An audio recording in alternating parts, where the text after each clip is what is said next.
The massive alien ship appeared over New York without warning. It simply materialized, breaking every known law of physics, its dark hull blocking out the morning sun. Captain James Walker stood at the United Earth Defense Force headquarters, his hands gripping the command console as he watched the live feed. "Sir, they're broadcasting on all frequencies," his communications officer reported, her voice steady despite the tension. Walker nodded. "Put it through." The message that boomed across every device on Earth was clear and cold.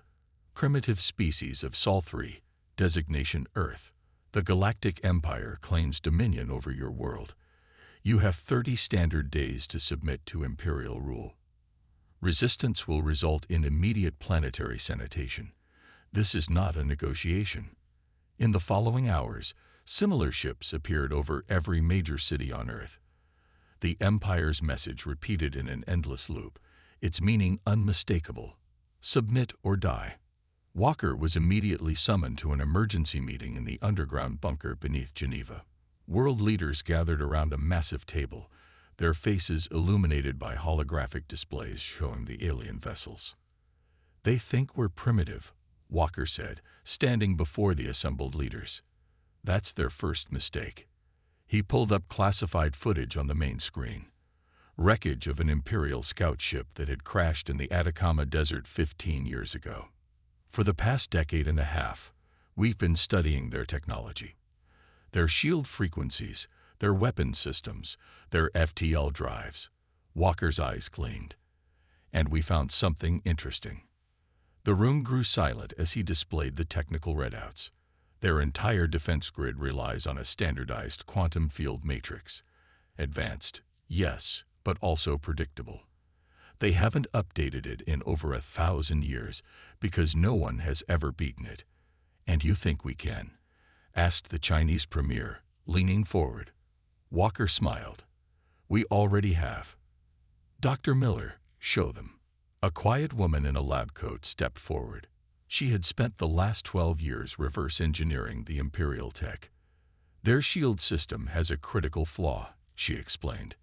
"It's designed to stop any known form of energy weapon or kinetic projectile. But it wasn't designed to handle our latest development, quantum phase torpedoes." She brought up a simulation showing how Earth's new weapons could pass straight through Imperial shields as if they weren't there. "They're so convinced of their superiority, they never considered that a primitive species might approach the problem differently." The president of the African Union stood up. "How many of these weapons do we have?" "Enough," Walker replied. "We've been preparing for something like this ever since we found that crashed ship. We have hidden facilities in every major continent and a network of defensive satellites already in orbit, disguised as communication relays." The room erupted in discussion. Some argued for submission, hoping to buy time. Others wanted to launch an immediate attack. But Walker had one more piece of information to share. "There's something else," he said, his voice cutting through the chaos.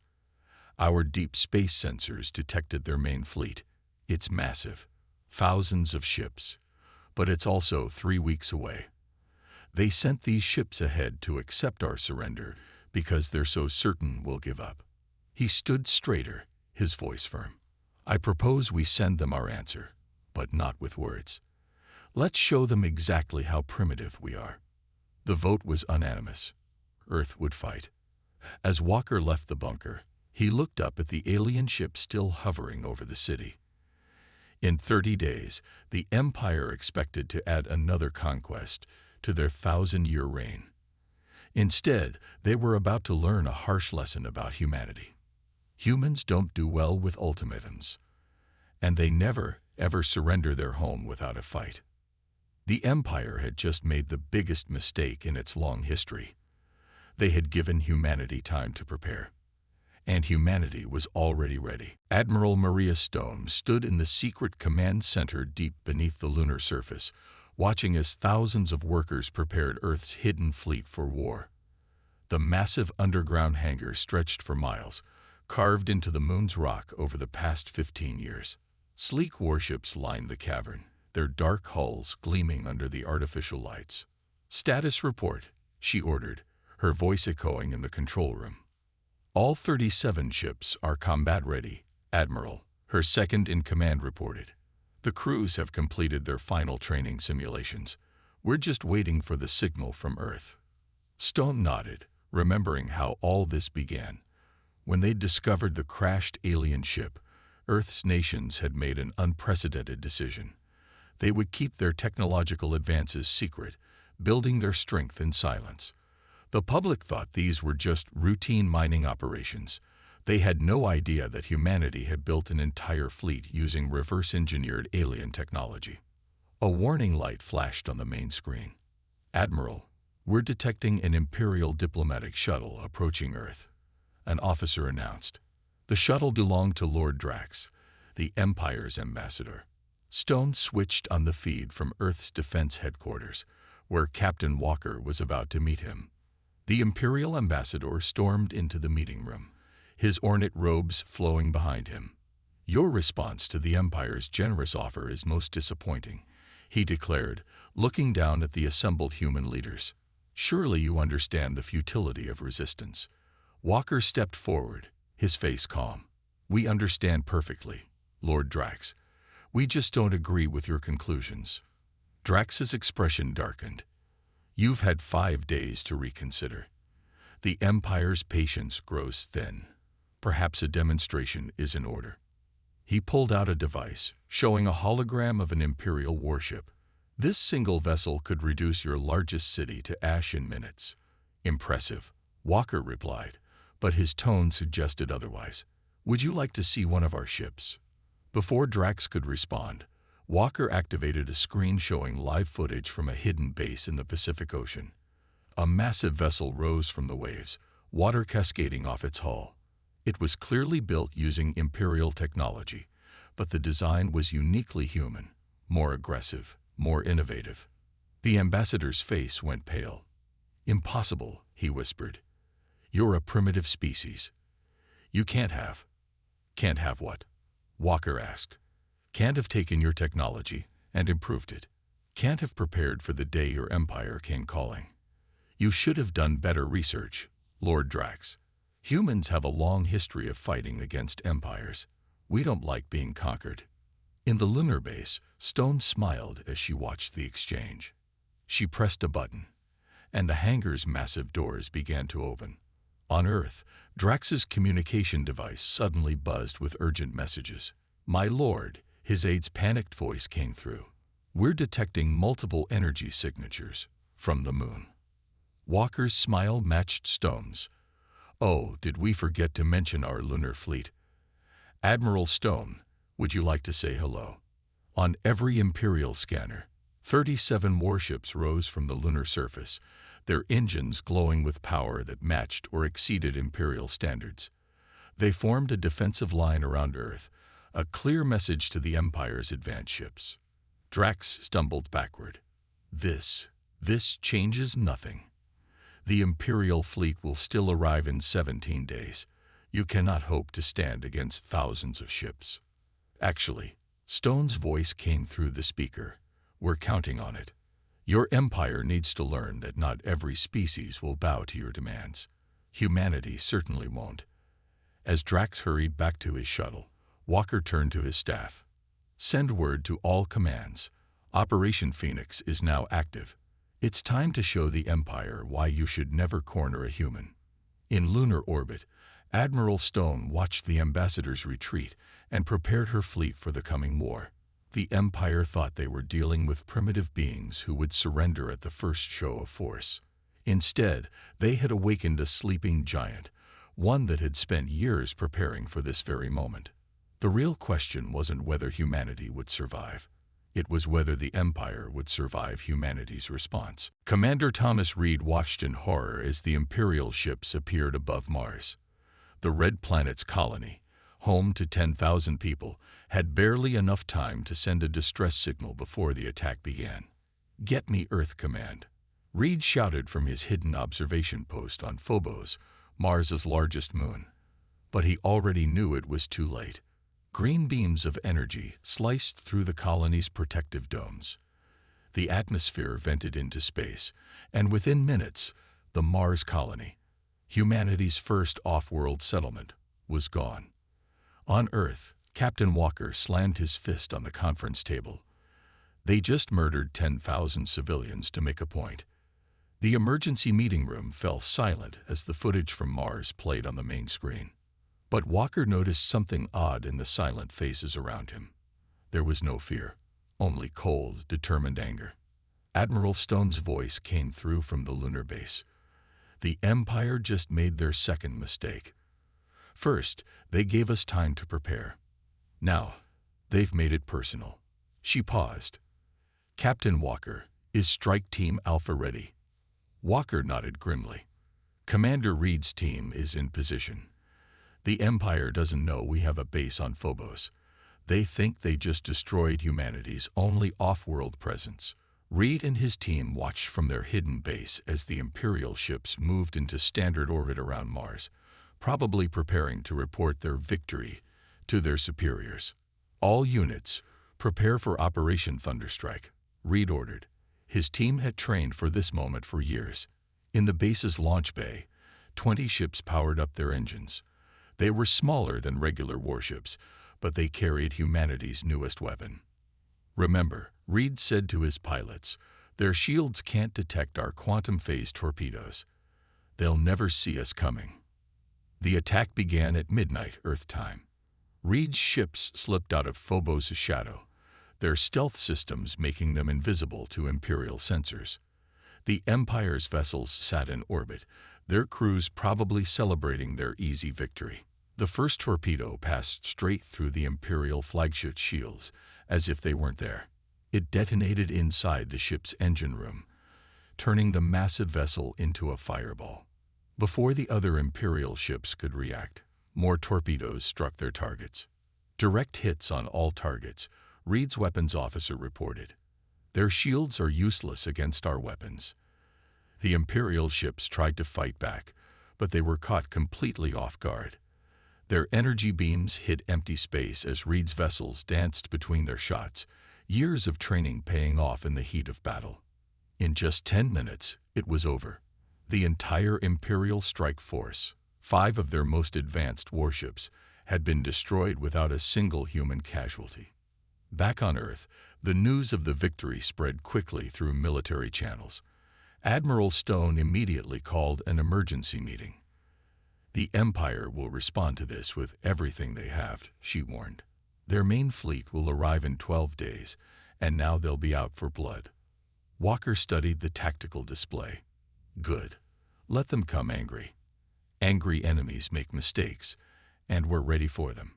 He turned to face the others. Launch Phase 2. We have 12 days to hit every Imperial outpost within reach. By the time their main fleet arrives, I want them to know exactly what they're dealing with. Admiral Stone nodded. All ships, prepare for immediate launch. The Empire wanted to teach humanity a lesson about power. She smiled coldly. Let's teach them one instead. As Reed's team began their return journey to Earth, he looked back at Mars. The colony was gone, but it would be rebuilt, and its destruction would be remembered as the day when humanity stopped hiding and started fighting back. The Empire had hoped to break humanity's spirit.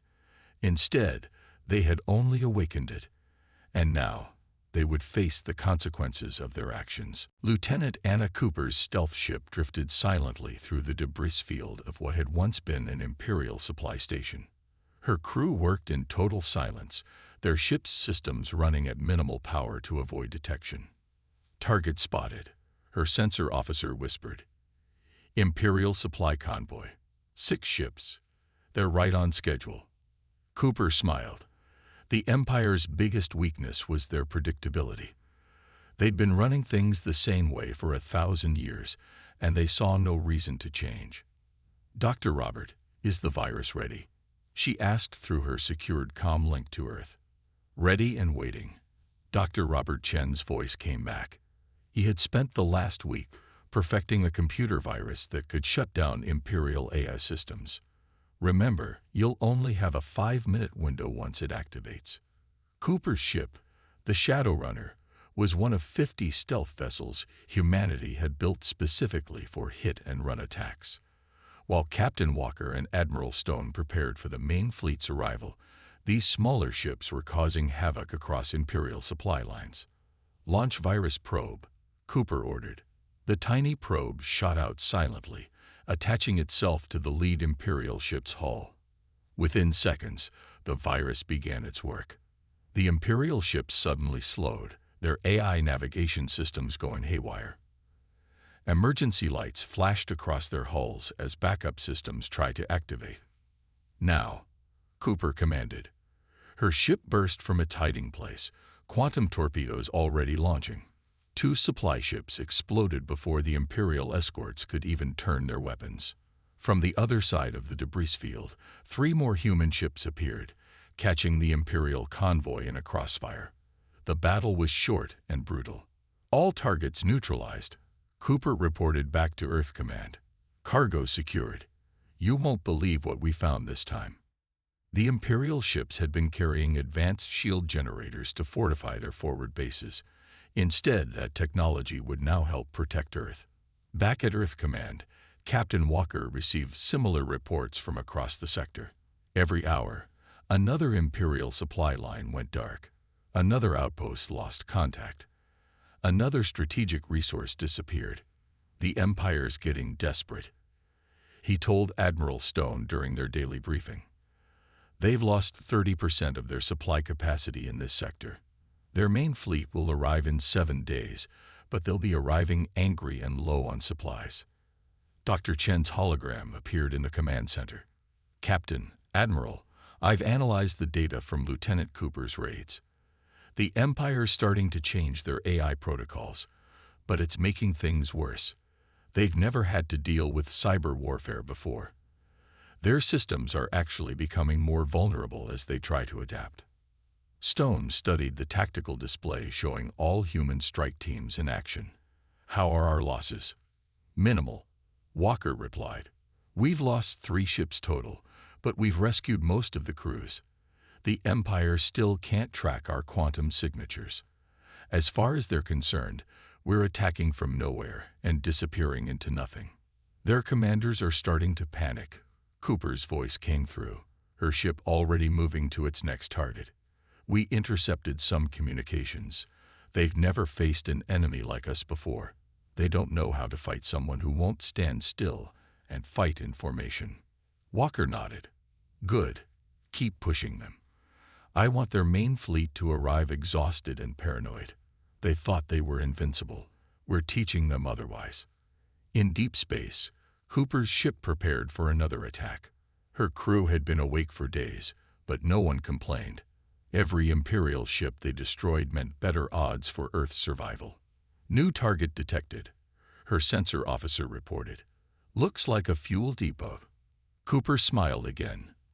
The Empire had spent a millennium becoming set in their ways. Now that very predictability was becoming their greatest weakness.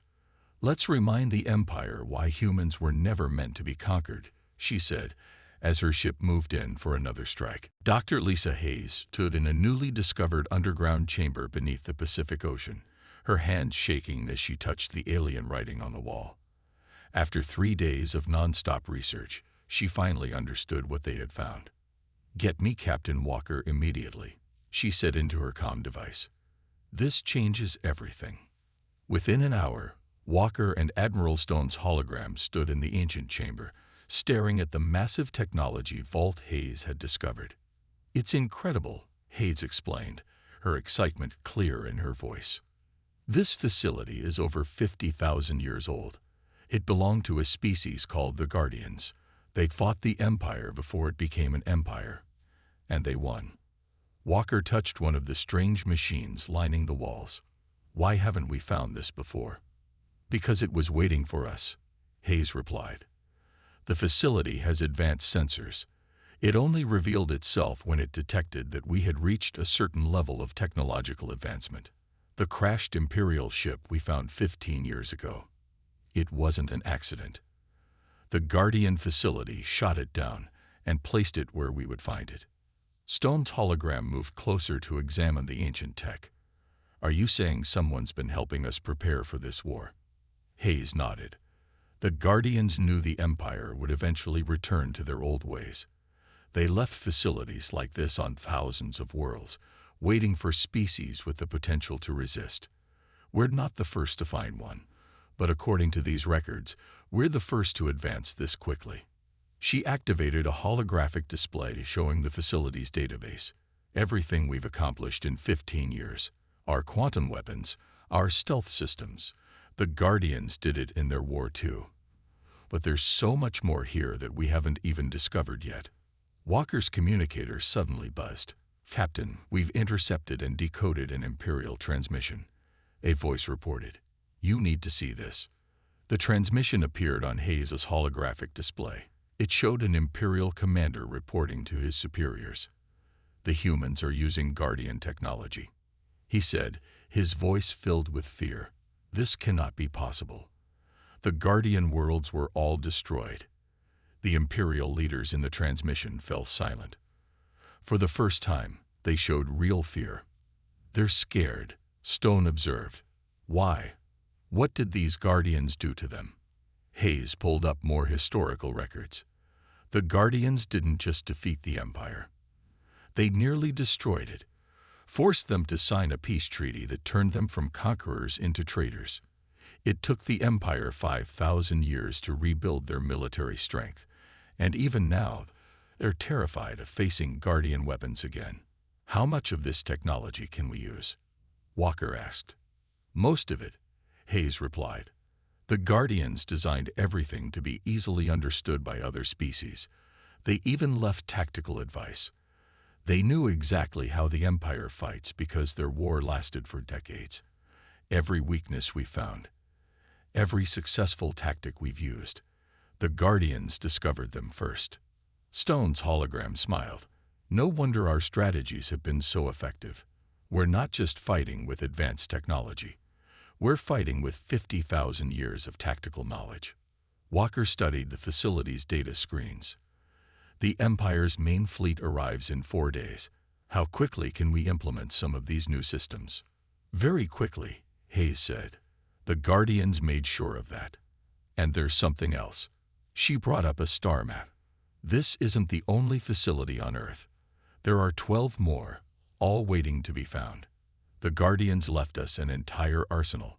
We just had to prove we were ready for it. As his team began exploring the facility, Walker thought about the Empire's approaching fleet. They thought they were coming to crush a primitive species. Instead, they were about to face their worst nightmare, a human race armed with the very weapons that had once brought their empire to its knees. Send word to all commands, Walker ordered. Operation Guardian is now active. It's time to show the Empire why some fears are well-founded. The Imperial main fleet arrived exactly as predicted. 5,000 warships dropping out of faster-than-light travel in perfect formation. They filled Earth's long-range sensors like a swarm of angry wasps. Admiral Stone stood on the bridge of her flagship, the Defiance, watching the enemy approach. They're using their standard attack pattern, she said, just like the Guardians predicted they would. The Imperial fleet split into 3 groups, one heading for Earth, one for the Moon, and one holding position to block any escape attempts. Their formation was flawless, practiced over 1,000 years of successful conquests. Captain Walker's voice came through the command channel. All ships, prepare to execute Operation Thunderbolt. Remember your training. Remember Mars. In the past 4 days, humanity had worked non-stop to implement the Guardian facility's defensive systems. Now, hidden satellites orbited Earth, waiting to spring their trap. The lunar fleet had been upgraded with new weapons that even the Empire had never seen before. The Imperial commander's voice boomed across all frequencies.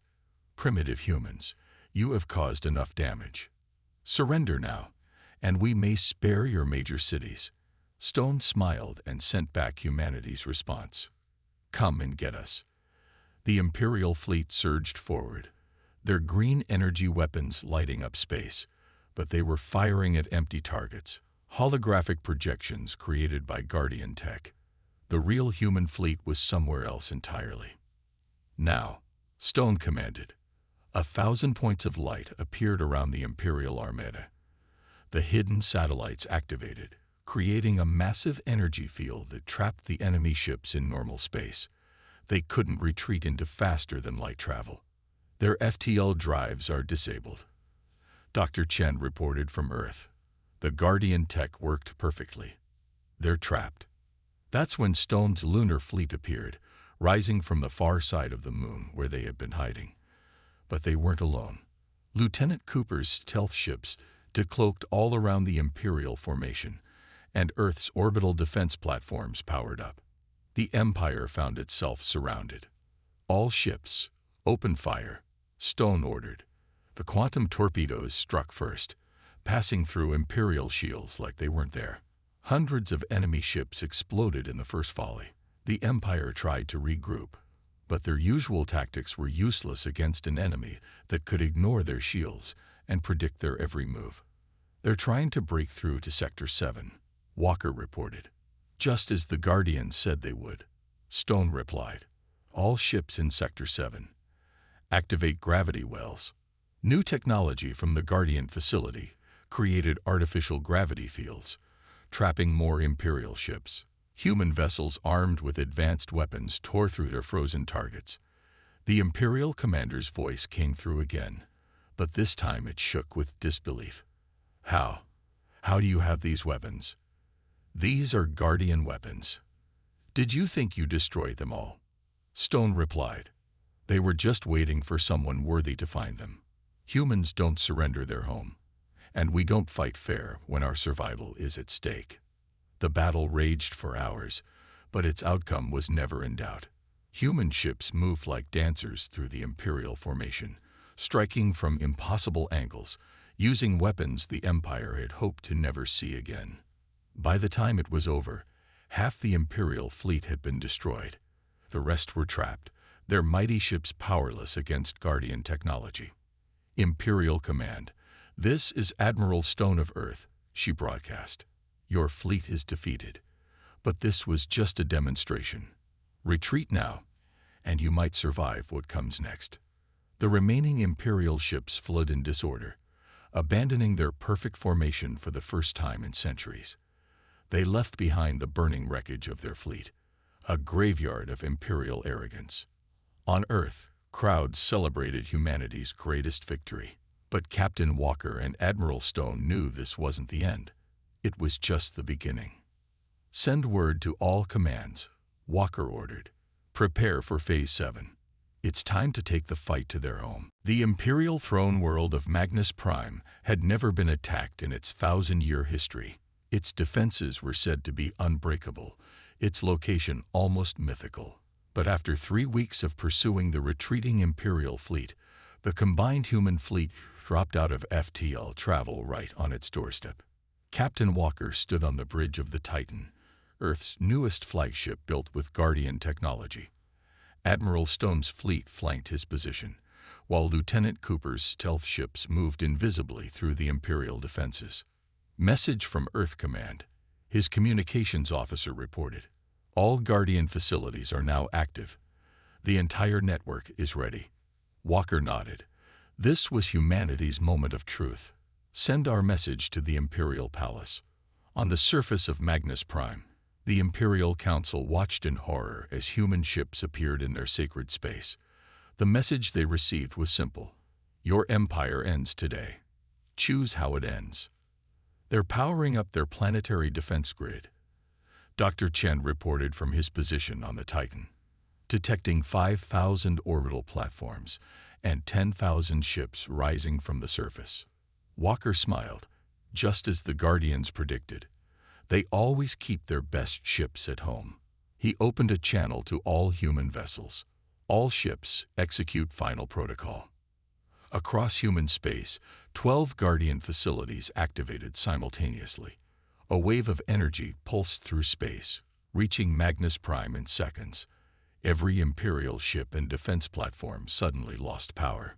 By the stars, the Imperial High Commander's voice shook as he contacted the human fleet. That's impossible. Our systems are completely dead. Not impossible, Walker replied. The Guardians built a kill switch into their peace treaty with you. Did you think they wouldn't leave it for someone else to find? In the Imperial Palace, panic spread as reports came in from across the Empire. On 100 worlds, their subject species were rising up, using Guardian technology that had laid dormant for millennia. The Empire's perfect order was collapsing. You have 1 hour to surrender, Walker announced. Not to destroy you, but to transform you. The Guardians didn't just leave us weapons. They left us their vision of a peaceful galaxy, one where no species rules over another. Admiral Stone's voice joined his. Your empire can become a republic, where all species have equal rights, or it can burn. Choose wisely. The next hour was the longest in human history. Cooper's stealth ships reported mass evacuations from the Imperial Palace as nobles fled in terror. The mighty empire that had threatened Earth just months ago was now facing its own extinction. With 5 minutes remaining, the Imperial Council made its choice. We, the Imperial leader's voice trembled. We accept your terms. Walker looked at the display showing the Imperial Palace. Dr. Hayes confirmed their response. From Earth, Dr. Hayes checked the Guardian records. They're using the exact surrender phrase from the original treaty. It's legitimate. They're bound by their own ancient laws to accept it. All ships, stand down weapons, Walker ordered. But maintain positions. He opened a channel to the Imperial Palace. Your first act will be to send ships to rebuild the Mars colony. Your second will be to free all subjugated worlds. We'll supervise the transition. As celebrations erupted across Earth and its colonies, Walker thought about how far humanity had come.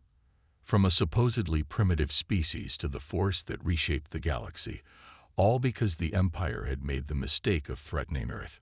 Send the final message, he told his communications officer.